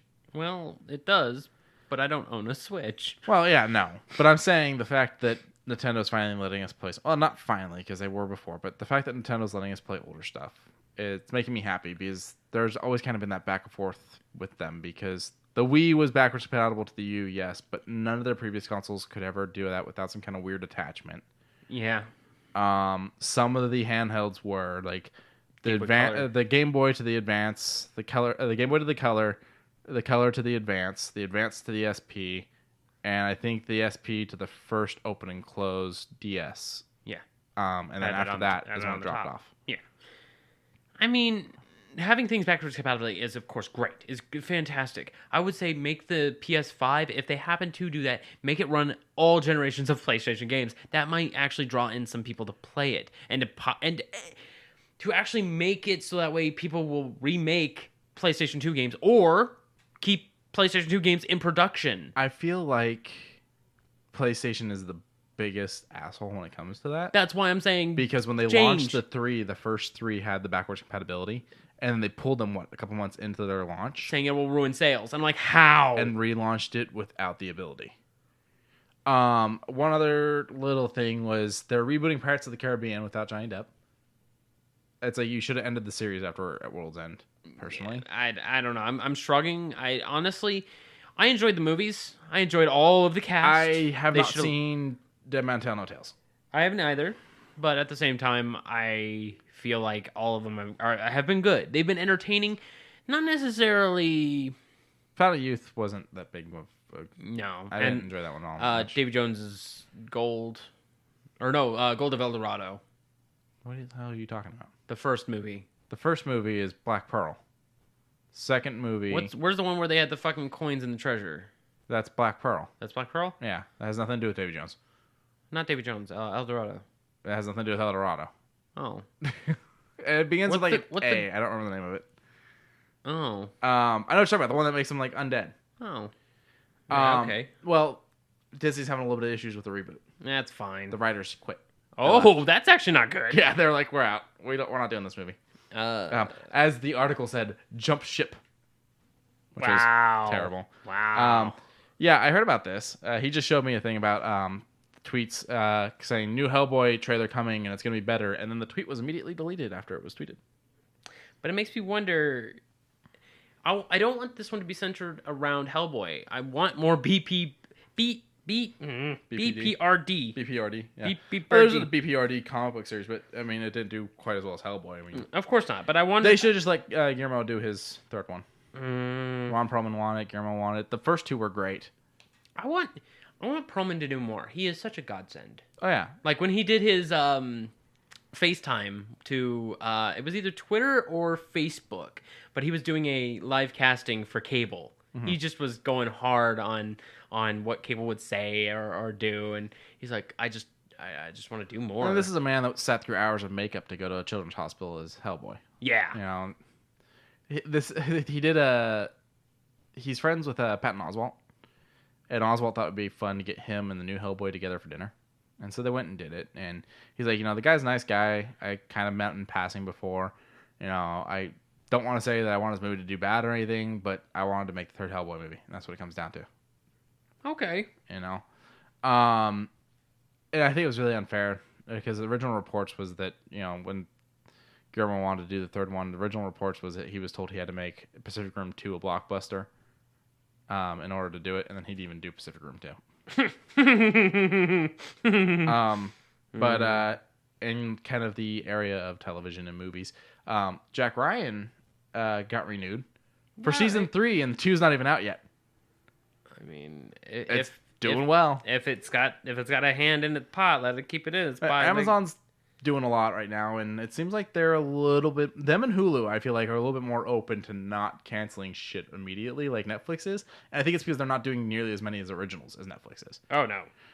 There was a point where the guy was talking about there would be several new originals releasing like every week was the eventual goal for Netflix.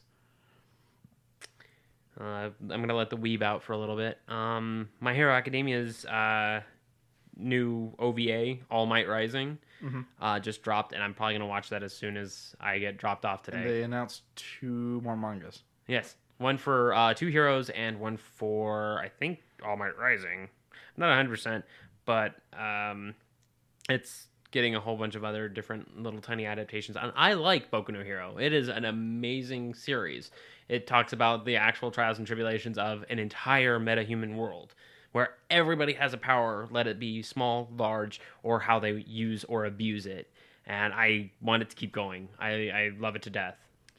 Something else in the way of things keep going, or hey, this one's a reboot, but I kind of like the idea of seeing more.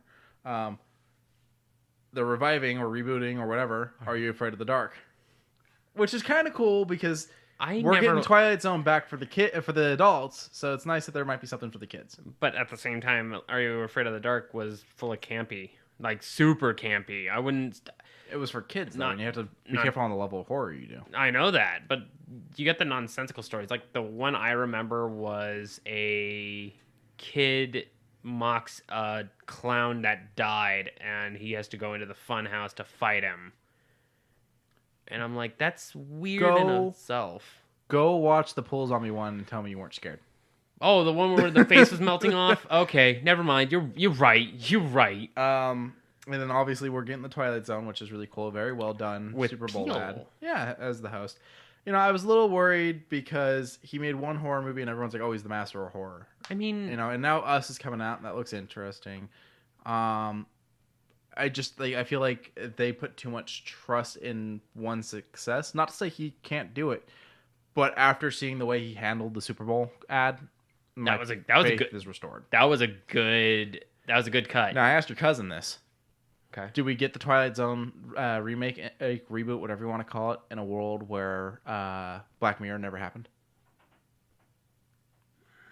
Because I feel like Black Mirror's success, even without Bandersnatch, the just regular Black Mirror, I feel like without that, Twilight Zone wouldn't have come back. I finished one ending of Bandersnatch, by the way. Very good, the one that I chose. Netflix is pulling all the statistics for every choice, every ending, all of it. Yeah.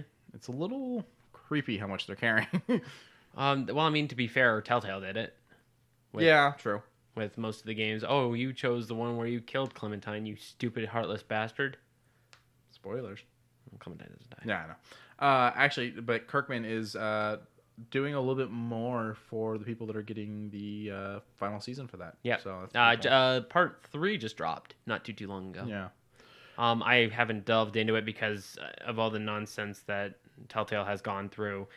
They're still making the Netflix Minecraft show, and I honestly hope it does not do well. If you're going to screw over your entire fan base for Minecraft, I'm sorry. I played Minecraft, and I'm even annoyed by that. I also play Minecraft, and I'm annoyed by that. Here's something that... This one's kind of a bittersweet thing. So I'm upset that it didn't work for him, but I'm at the same time happy because it means it won't work for the people that have bullshit claims. Alphonse Ribeiro? How do you say his last name? Ribeiro. His copyright claim for the Carlton Dance was denied. Yeah, because people are saying that you can't Carlton Dance your way to victory, but then again, there it is. I feel like in his case, that is a staple. That was a character thing. It's something he still does to this day. He did it for Dancing with the Stars. They even brought out the couch and everything for it. But at the same time, it kind of makes me happy because you get people like, the claim from the Scrubs dance. And it's like, that wasn't anything. But, that looks good. Yeah, it's all right. Explain what you just showed me so that they're not confused. I just pulled up. Okay, there's a lot of talk of Wolverine / Logan getting replaced. There's this mock-up of Zac Efron wrapped up in Wolverine gear. And I'm like... all these actors look semi-adequate as Logan. The problem is, though, is the work that someone does to do those mock-ups may not necessarily be the work that's put in. Because I've seen mock-ups of what is his name? Superman. The current Superman. I can't think of his name. I've seen mock-ups of what he'll look like as Geralt from The Witcher. It looks amazing, but it's like, if they do it that way. If they do it that way. If they don't, then I mean, that's it. I don't know. I just if they pick someone, I want someone who will do that role proud and wants to do that role. I don't want someone who's, oh hey, my agent said I'd be okay for this. I'll take a look at it. No, I want someone who will stay true to life with their character. Because you have some actors who will argue the good points and want to stay on the par with the comic or with this character's, mentality.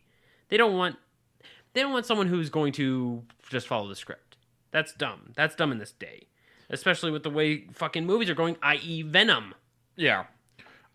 This is something a little different, something I'm a huge, huge fan of and beyond excited. Oh, okay. I think I know what this is. Psych 2, the movie is happening. So, I'm a huge fan of the series. Mm-hmm. So glad they did the movie. And then even some of the actors, some of the writers came out and were like, we're down to do one a year if USA will let us. And we didn't get one last year, so it seemed like it wasn't going to happen. The big thing ended up being that the guy that plays Sean had prior commitments. He was doing another TV show. He couldn't do it. We are confirmed we're getting a new one, which means we'll probably have it this year because that first one only took him a couple months to make. This is huge for me because I loved the show. I was so into that show that I watched it, and I don't do this anymore. I watched as new episodes came out.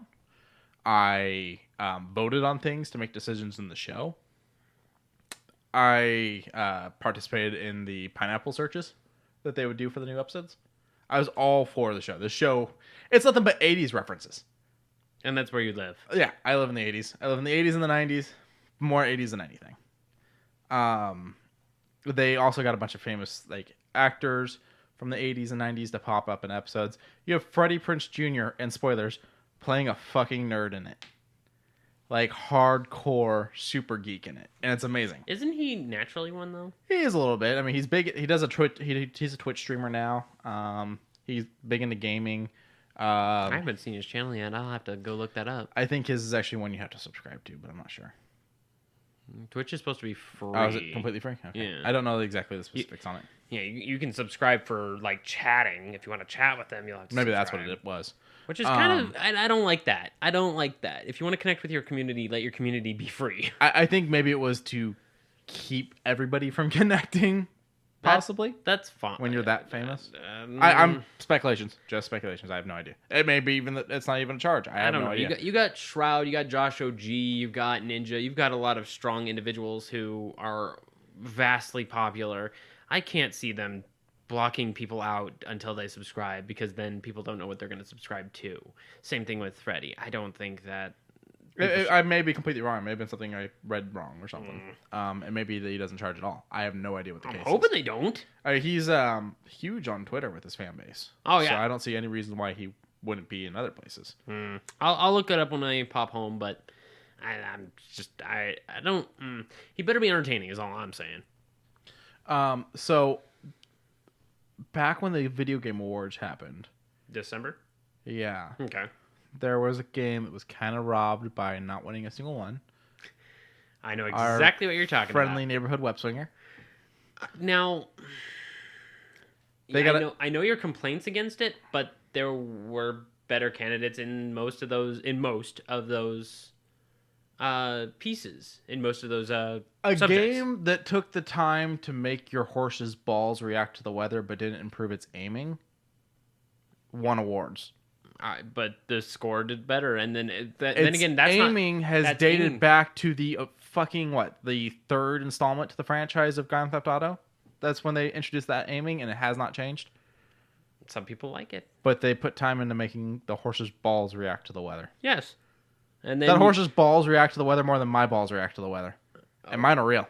I mean, then you also have God of War. I will give you God of War. I didn't play it, but everything I saw was amazing. What was the other one that was winning a lot? There was one more that was winning a lot. Well, they won the DICE Award for Outstanding Achievement in Animation. Oh, good. I'm very happy. Good. As long as they're getting something. Plus, I mean, this is a game that's, it's all been cosmetic stuff, but they're giving us stuff for free. They gave us new suits for free, several of them, without being part of the DLCs. Yeah. And fingers crossed that we get another DLC, and double fingers crossed that it's Fantastic Four, like the rumors. I'm just hoping they don't screw it up, because we haven't had a very good iteration of the Fantastic Four since the 1990s cartoon. I would say that the first two movie? Fox movies. No, second one I wouldn't. If you ignore their Galactus, it's not a terrible movie. Their Galactus is horrible. Yeah. But their Silver Surfer was great. Debatable. I think maybe it comes from the love of the actor too, but they're pretty good in the Lego games. So I mean, even if they kind of pull them more in a comic book style like the Lego games do, they'll be good. No, look at the respect that they did with that game. They've got some strong writers. When the Fantastic Four is introduced to me through other means, that would be fine. Like if, let's say, the next Iron Man movie where Tony Stark has to go to the Baxter Building and begin to have a discussion with Reeve. Mm-hmm. That would be good. That'd be great. Well, I mean, it kind of comes down to, because of licensing issues, they had to do what they could and couldn't with the movies. Of course, but now that Tony creates Ultron in Age of Ultron, in the comics, it's Hank Pym. Yeah.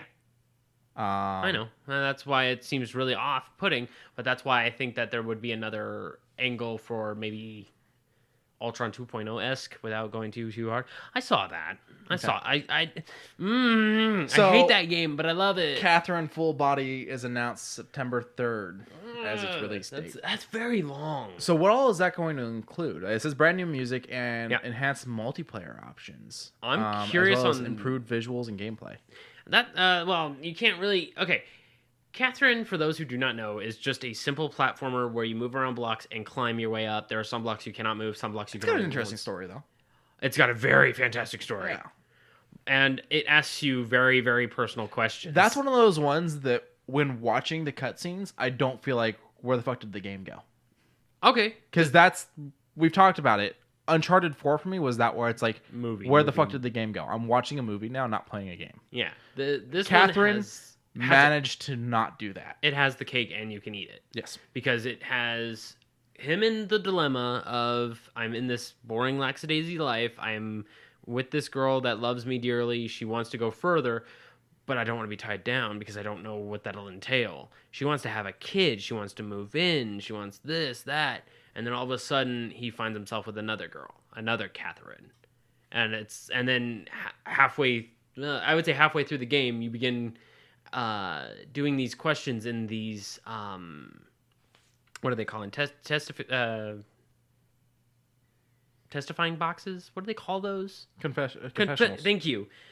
You're doing these questions. What do you mainly seek in life? And it's like money, wealth, or a good relationship. It's those kind of questions. And then toward the end, you're actually getting those fork in the side style questions where it's like, are you really in love, or is this all for the benefit of lust? Yeah. No, it's something I feel like we haven't seen too much of. There's been a couple. None that really spark right offhand, but I want to say there's been a couple that have had love interests that actually make you feel bad for not choosing one. Harvest Moon is probably one of the big ones that I would throw out, just because it is true. The way the game progresses depends on actually who you fall in love with. A Wonderful I don't Life. think I've played that one, so I'm not entirely sure on that. A Wonderful Life is a really good game. Okay. I always think of the movie.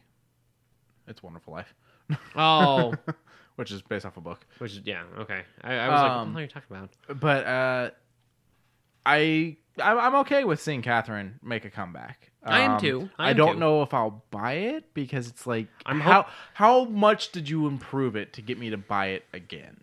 Because I have it now. Yeah. Atlas makes really good music. I will say this they made 3 Dancing All Night games because fucking Persona music is fucking amazing. That reminds me. 2 episodes ago, we talked about video game music that makes it onto our phones. Yeah. I had to add the opening score for the Spider-Man game. Oh, I had to. I'm loving it. I'm on my second playthrough. I'm doing New Game Plus right now. Good. Seriously, the only things I need to do, because everything's been unlocked, I've done all the DLCs. I'm just doing New Game Plus to get that higher difficulty, because Ultimate wasn't a thing when I finished the game. Was that Spectacular now? No, Ultimate's the highest difficulty. Ultimate? Yeah, because Ultimate wasn't a difficulty when I beat the game, because I beat the game in 3 days. And that was only because I had work. Yeah. So Ultimate's a thing now with the New Game Plus. I'm doing the New Game Plus to burn through that and to finish the last couple benchmarks, because there's benchmarks in it, basically bonus experience points for doing something a certain amount of times. Mm-hmm. And a lot of it was just fighting moves I didn't really use. One of them's the web yank down. So basically gotta knock enemies upward and pull them down. It's not something I ever did when fighting. Yeah. So now I gotta go through and do like 500 of those or something like that. That's kind of bad. I mean, well, they expect you to do it throughout the whole game, and I didn't do it, but maybe the few times it taught me how to do it, and that was it. It was just a move I didn't care for personally. So, but I think that needs to be our final note for the night. That is our final note for the night. Sorry about all the light mind fucks that I come up with, because I'm not all there today. I had about a couple hours of sleep, and waking up was not easy for me. So I do apologize for my brain farts of me just dead airing, but next one I guarantee you I'm going to force myself to sleep, and next one will be jam-packed full of topics.